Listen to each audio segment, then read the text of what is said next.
Welcome back. Today it's November the 11th, and we're going to start chapter 10. Chapter 10, there are several functional groups that it covers, but I purposely am going to left out the sulfur ones.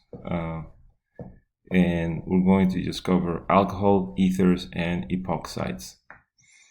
All right. So if I give you a brief overview of the chapter here, let me make this smaller. It's basically a chapter where you're going to put several new reactions into your reactions list. So it's all about preparation of alcohols and reactions of alcohols. So this is a typical SN2 reaction, how to make an alcohol here with an alkyl halide, sodium hydroxide. That was the first type of synthesis for an alcohol that was ever made. And then the use of lithium aluminum hydride, sodium borohydride, that's also part of this chapter, although this is not about alcohols. It tells you the importance of it to making alkanes, and later it's applied to alcohols. So there's also preparation of alkyl halides from alcohols. This is heavy on the chapter. How to change an OH to a bromine, OH to an iodine, OH to a chlorine. There are several ways of doing this, but they are all different and in a way. So even though they are these halogens, they react differently.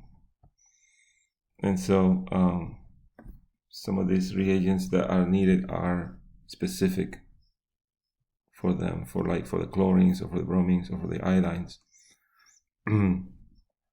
And then we talk about nucleophilic ring opening of epoxides or oxiranes.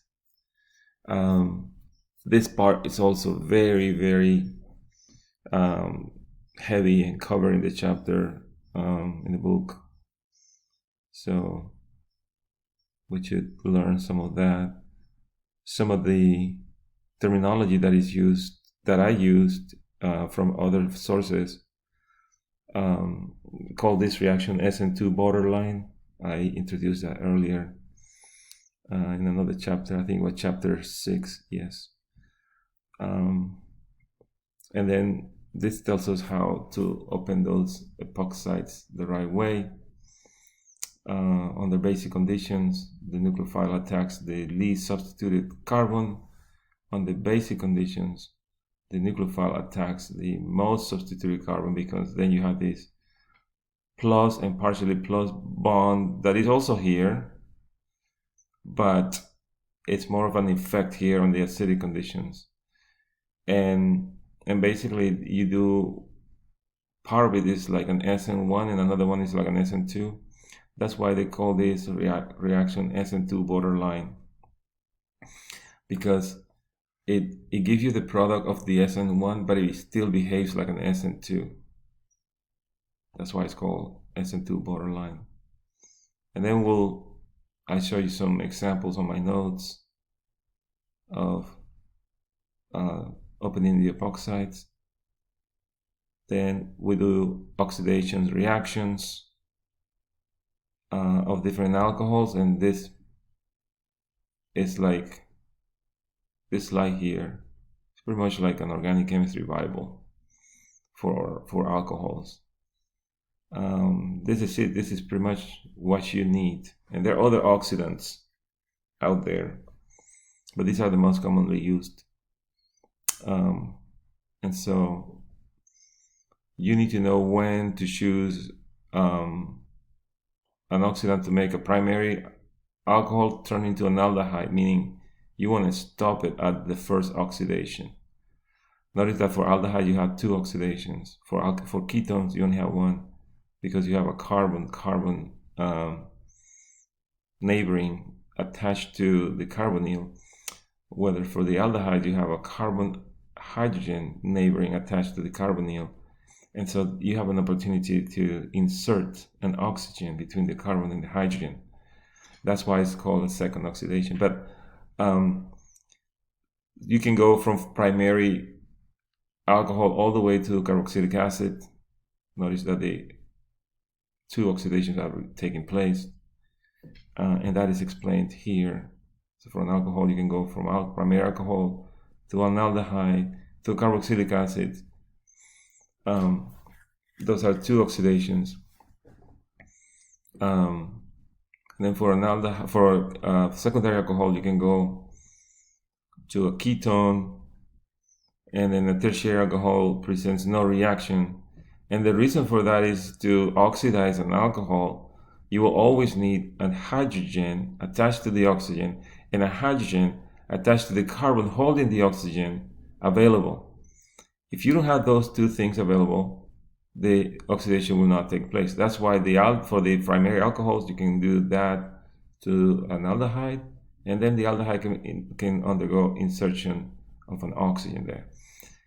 For a secondary alcohol, you see this H in red here attached to the OH, and this H also in red attached to the carbon holding the oxygen. Those two hydrogens are required, because what is happening here is that, hold on a second, you are making something similar to water, where the oxidant in question is going to have an attachment of an H here and another attachment of an H here. It's almost like if you were making sort of like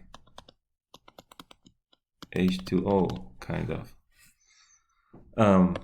So that's what's happening here. So you need this oxidant with a radical here and a radical here. This oxidant will grab this H, and this other one will go like that, and then you have the other two electrons on the bond on the OH and the CH forming this new bond. So that's pretty much what's happening. The mechanism might be more complicated than that, but this is a general mechanism for oxidation. All right, and so that's what's occurring here. And so that's what you get from a primary alcohol. You get an aldehyde, and then it gets converted to a carboxylic acid. From a secondary alcohol, you get a ketone. And then the tertiary alcohol doesn't have the requirements. Notice that it only has an H attached to the OH, but there's no H's here attached to the carbon holding the oxygen. Therefore, it's pretty much choked, and it doesn't do anything, so there's no reaction. All right. So hope you learn that, and then the final few slides, we talk a little bit about ethers. We mentioned the Williamson ether synthesis, which is a very old reaction, but nonetheless it still be used today when making ethers. More reagents list here. You can put that on your reagents list. Then we have the choice of a base if we want to make an ether. So more examples here. Sodium hydride is another good one. Then we do multi-step reactions. These are really fun. And what else we have? Then we have, we can make ether via SN1 reaction. You now know the SN1.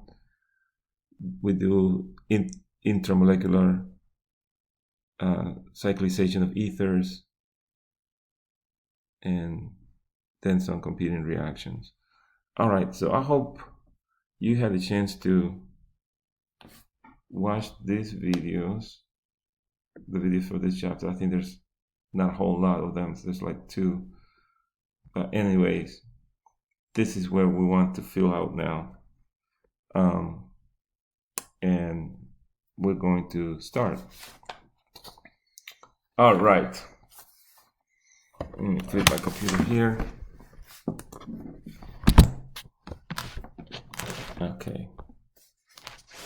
So, number one, it says complete the equations for the following reactions. Show all organic products. If two or more products form, indicate the major product. Also indicate proper stereochemistry when necessary. All right. So what do we have here? We have a secondary alcohol and sulfuric acid. I should have said here that this reaction, well, I'm going to add it, so make sure that you know that this reaction is added under heat, under hot conditions. What does this remind you of? Of the lab from yesterday. Some of you run similar reactions yesterday in the lab.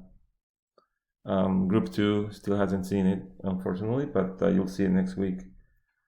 So what kind of reaction is this? If you have sulfuric acid, if I just write sulfuric acid, you need to assume that it's concentrated.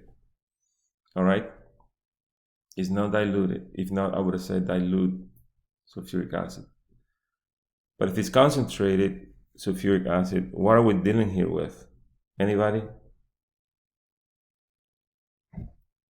Is it dehydration? Dehydration. Very good. So this is an E1 elimination. I'm going to write E1 around here. And this is dehydration. Dehydration of alcohols.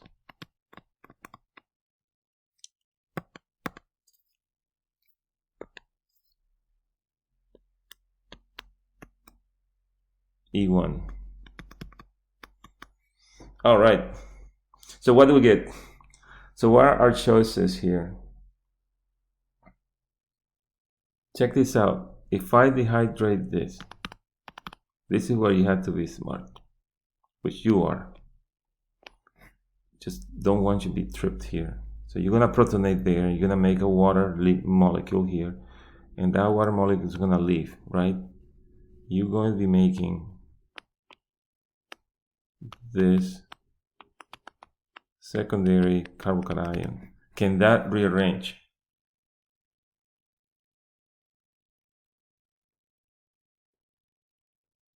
Yes. Yes, it can. All right. And so you have this would be a 1,2 methyl shift or alkyl shift. And so you will have this.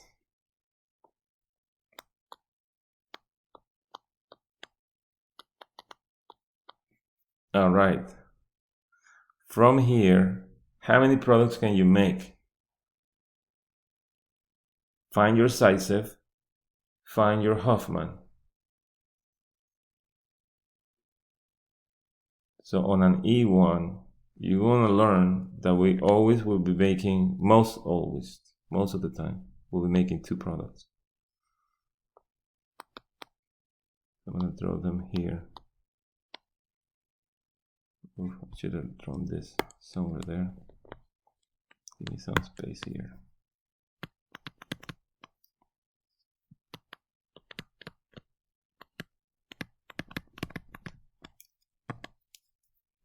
Dehydration of alcohols.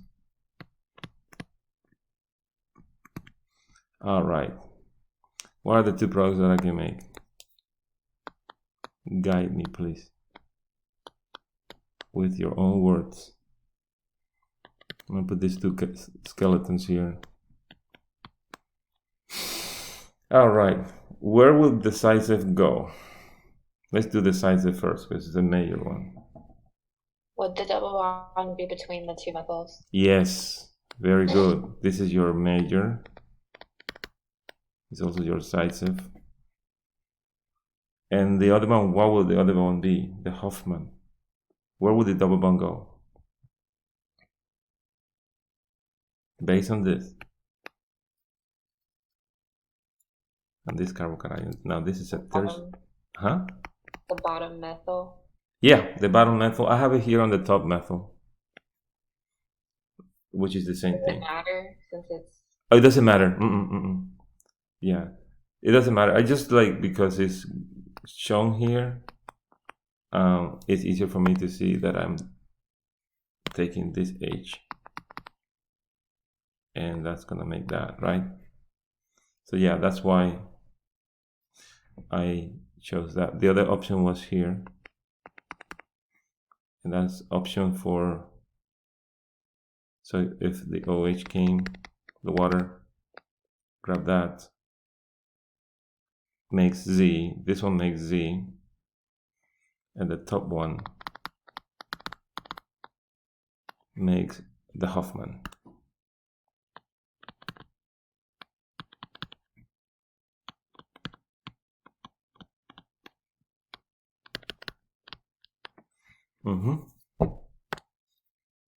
Zaitsev versus Hoffman. Zaitsev wins here because of the heat. All right, let's do the next one.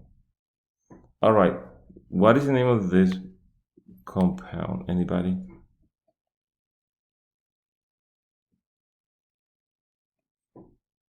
So this looks like, no, let me show you something. SOCl2 looks like that.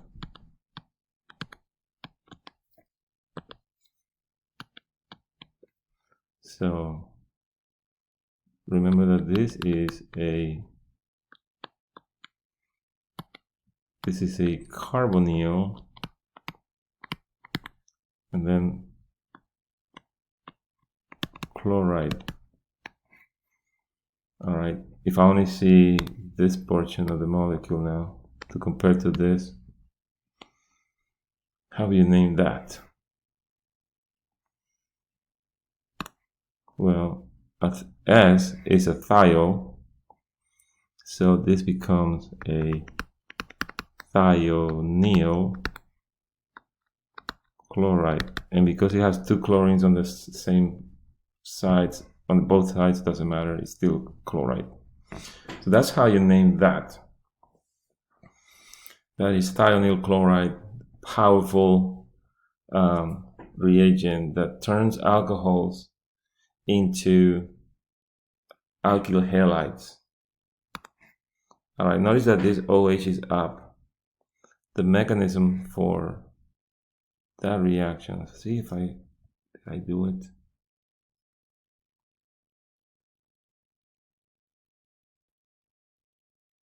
I didn't do the mechanism for that. I think that's, oh, here's thionyl chloride. But I can show you the mechanism. It's not bad. Let's see if I can pull it from my head. All right, so let's do another tab.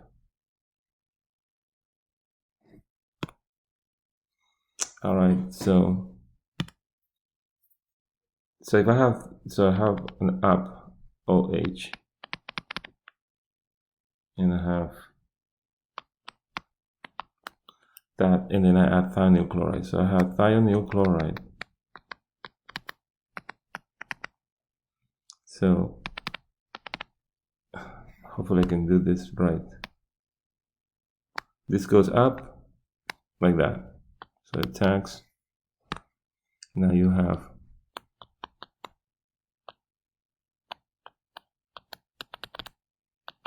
this is gonna be plus. And there's like a tetrahedral intermediate here.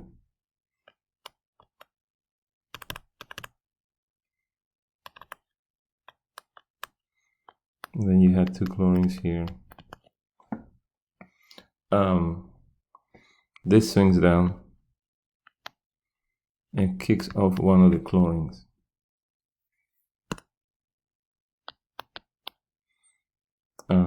So you get now, check out the stereochemistry of this reaction. This is still up. You have this.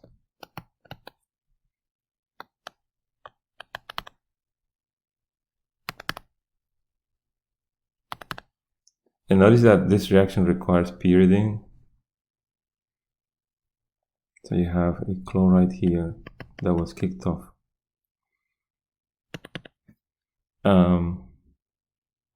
So pyridine looks like this. It's gonna grab this H. This was plus.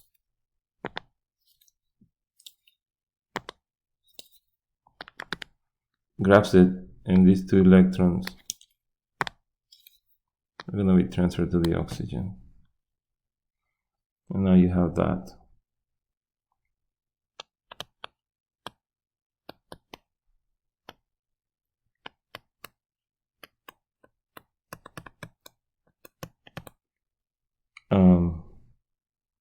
You got this. You still have the chlorine minus around, and you have now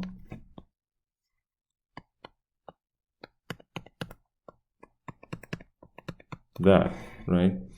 And so check this out. This chlorine is gonna do an SN2 reaction, backside attack. This bond is gonna break over here, and this is going to break.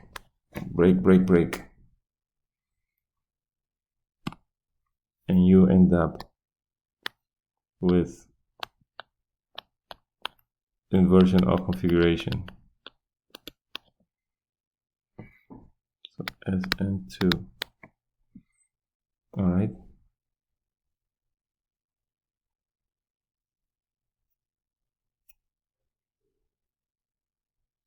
All right, and so from that, what else you made? You've made SO, which is a gas, sulfur dioxide, and you made Cl minus, and you also have that. This is hanging out with the pyridine that is plus, and the H right there. So you made a new product.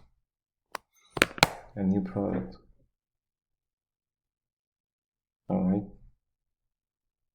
And so, yeah. So, is it worth it? Let me work it. I put my thing down, flip it, and reverse it. All right, that's the SN2. That's what was her name? Missy Elliott would say. I'm gonna send you that link to that song. It's the SN2 song. All right. Yeah. So we make that compound. All right. So let me go back to here.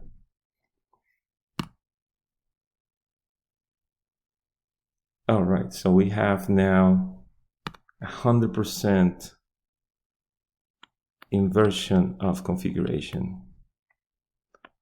Oh, I didn't do quite the same alcohol, but you get the idea. On the other one, on the other example. All right, we get that. Okay. Any questions up to this point? Let me check my notebook for a little bit. Give me a second. The next reagent I'm gonna put down there. Let's see. POCl3. Yep, that's part of the book. It's in the book. All these things are in the book. Yeah. Yeah, that one is covered. Okay. Yeah, so POCl3 in pyridine. What does that do? According to the book, it does an elimination. All right. So Let me work it. Let me work it. All right, I'm gonna do it. I'm gonna do it. Let's see. Let's see. I have this example now. I'm gonna do a regular example. Not the same thing that is in my. Not necessarily the same thing. Yeah, well, let's block this. Let's block this with like this group. All right, so I don't have any capabilities there to move any hydrogen there in this carbon. And if I add POCl3, it looks like this.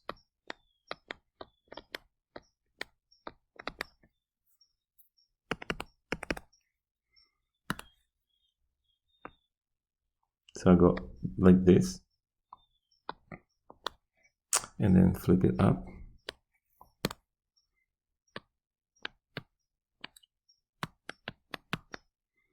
Then I have this. Notice that I also have to have pyridine here, my electron sponge. This is on the pyridine. Because now I have this guy. That looks like this. And this is gonna swing down, and it's gonna kick off one of these chlorines. So I'm gonna have this. I'm gonna arrange this in another way. Like this. I still have a lone pair here. No, I don't. I do. 1, 2, 3, 4, 5, 6, 7, 8. I think. No, I don't.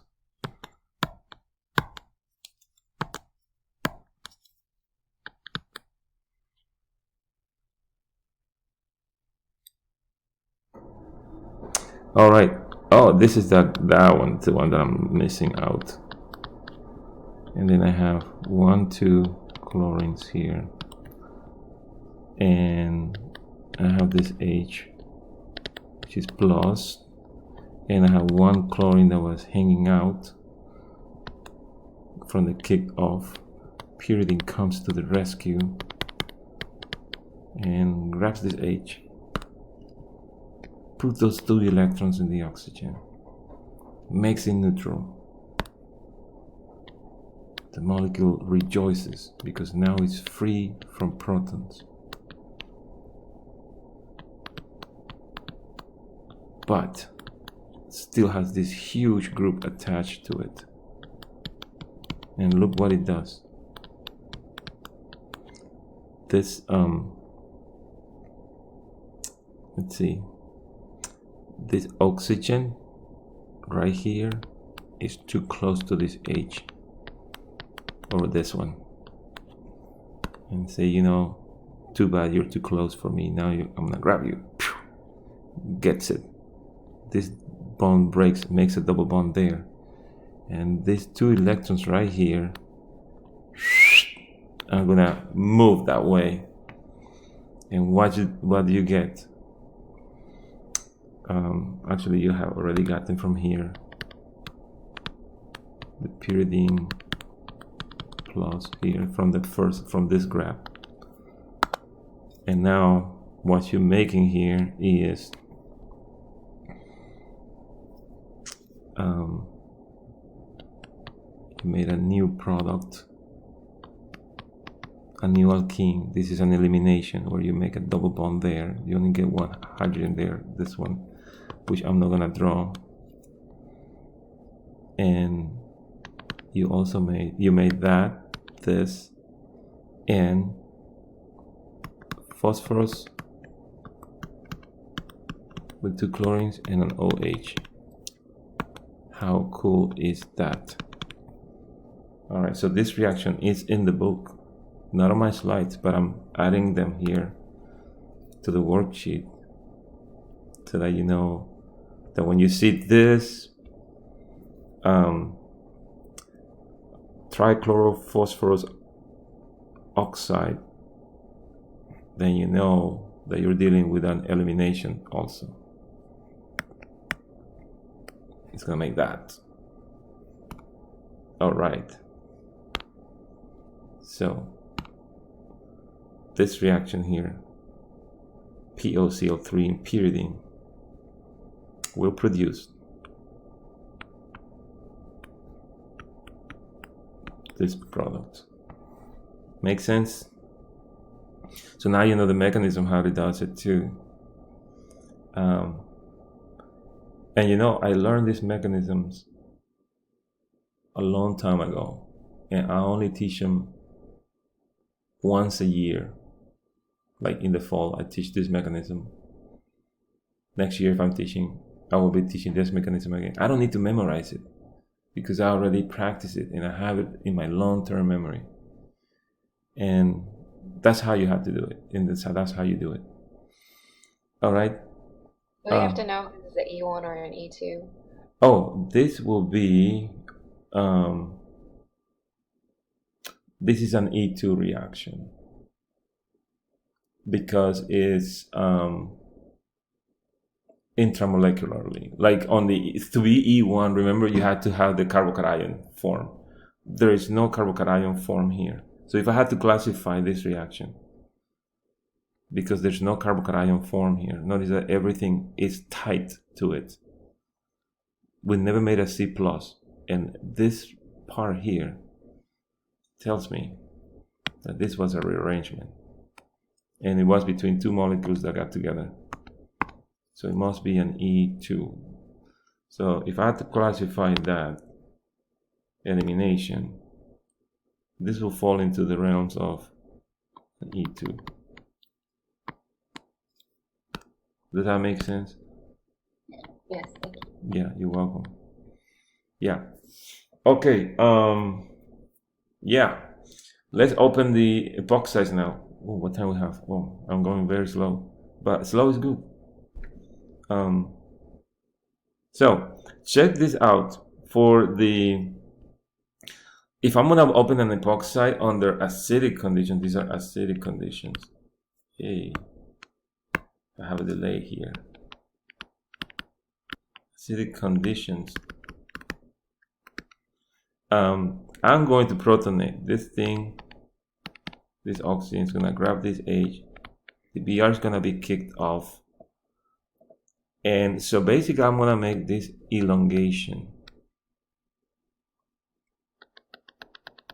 So I'm gonna make this elongation here. This is called an alkoxonium ion.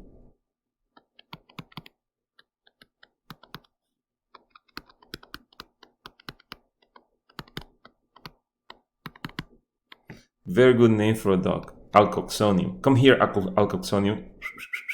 Come here, you know.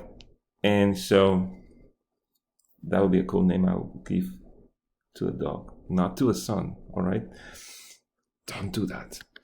All right, so you had your bromine around, and now this bromine sees the opportunity, and it's gonna go for it. And it's going to attack right here. It's going to attack the most substituted carbon because this carbon is partially plus and this oxygen is already plus. So what happened when you have too much of positive people around, there's going to be just too much sweetness, you know, it's going to be overbearing to the point you're like, that is just too sweet. I cannot stand it anymore. And then they're gonna break off right here. Same thing if you have like two negative people in the same room, eventually they just want to collide and leave. They're gonna repulse each other. So you have to have a little bit of sweetness and a little bit of sourness to make it a perfect blend, I guess. So notice what happened now. Notice that I forgot something very, very important. These are wedge bonds. So the methyl is dash. So when I did this breakup here, the OH there stays up. What's gonna happen to the methyl group? This is an SN2 borderline. The methyl is gonna be pushed up, and the bromine will be pushed down because it came from the bottom. The attack happens opposite to the epoxide. All right. So the epoxide preserves the configuration, but the bromine comes in with a new configuration opposite to that, and then that pushes the methyl up. The methyl goes up. All right. All right.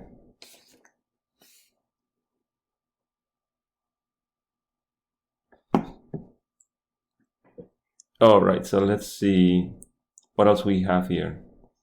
Next one is an easy one. We have, what is that? Hannah knows it. And the entire of the class also should know it, but I don't know if someone wants to say it. What is that type of reaction? Dehydration. Dehydration. Who was that?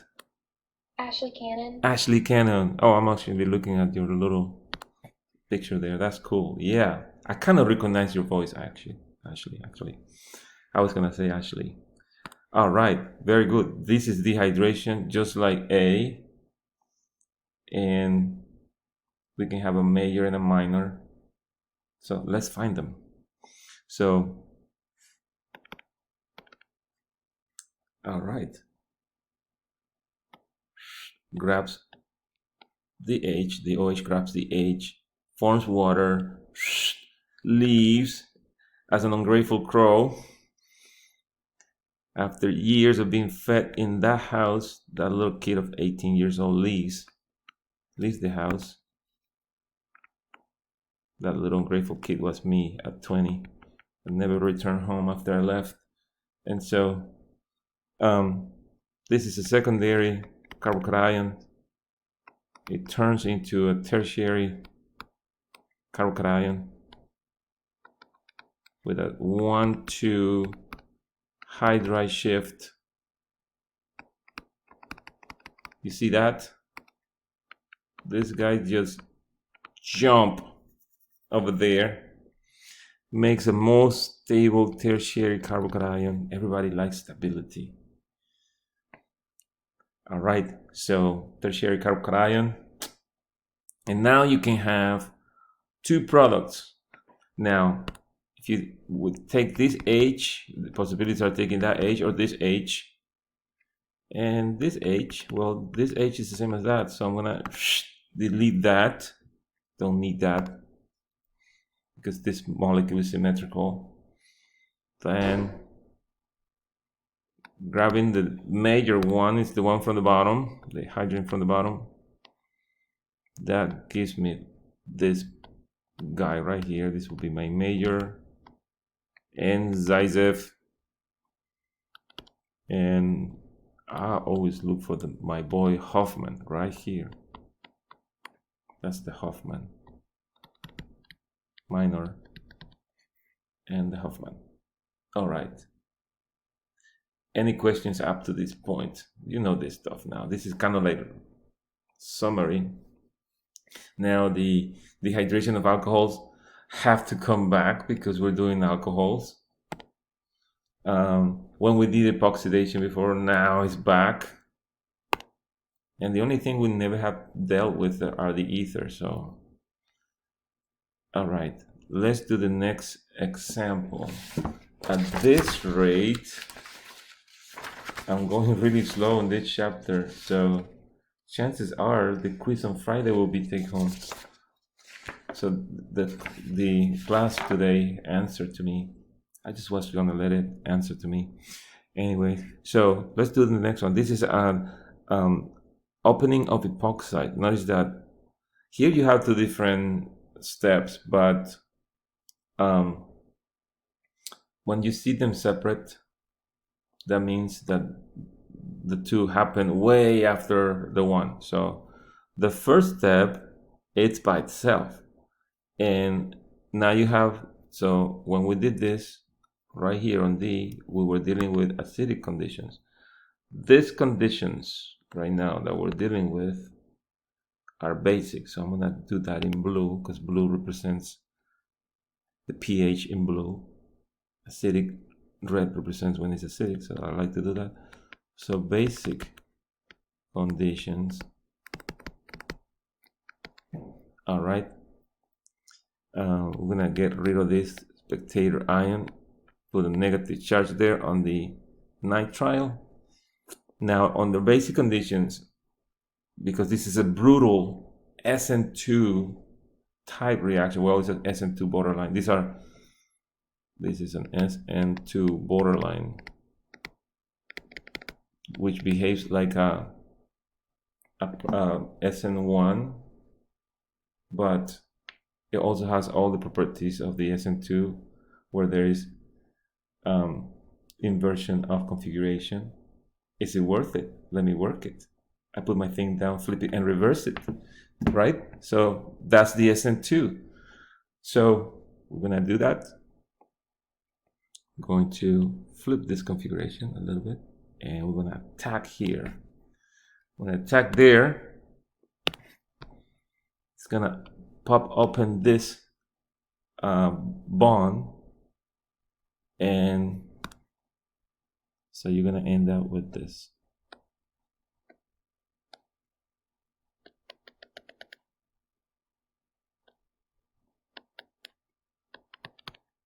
No H yet.